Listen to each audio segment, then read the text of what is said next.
Hey guys, welcome back, episode 49.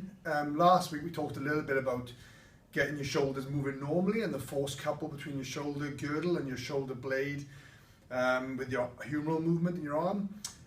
This week we're going to start to teach you a few kind of stability exercises that are going to evolve over the next kind of couple of videos. And really we feel that this will make you kind of shoulders a bit more bulletproof, if you like. When you can do this stuff really well, it really minimizes your risks of developing many of the shoulder dysfunctions that we see every day in the clinic. The first couple of stages are going to be on the floor, seemingly very simple, but I want you to try these at home and just see how much tolerance you have.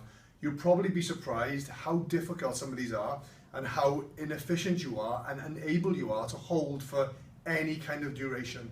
So the first one, just nice and simple, you're going to need a floor space. We're going to get down on the floor. And the first thing you'll see here is that we're going to get your forehead to be down on the floor, actually in contact with the ground.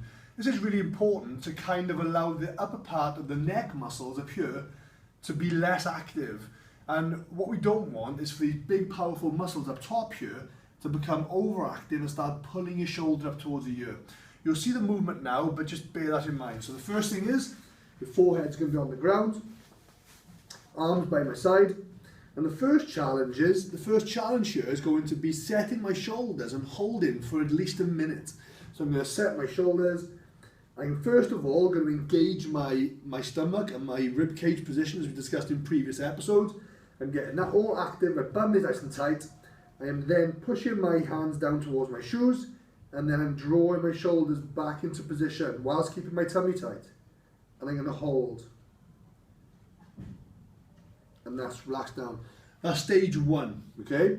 Stage two is literally in the same position, tummy and rib cage in position, bum nice and tight, hands down, shoulders back, hands lift off a few inches off the ground and hold.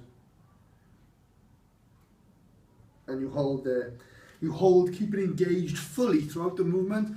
Stomach must remain active, bum must remain active. Hand position must remain the same and you mustn't alter the shoulder girdle position. So you mustn't see any of this movement happening or any failure into this position here. The third stage is as follows. In position, bum and stomach nice and tight, hands down and away, hands lift off, elbows fully extended, and you're going to turn your hands over, all the way over, palms facing the floor, and hold, maintaining that same position. And relax down. Three very simple tests here. We find massive deficiencies with people's ability to have tolerance in these positions, to organize them, and to actually have any kind of endurance aspect to maintain shoulder girdle position.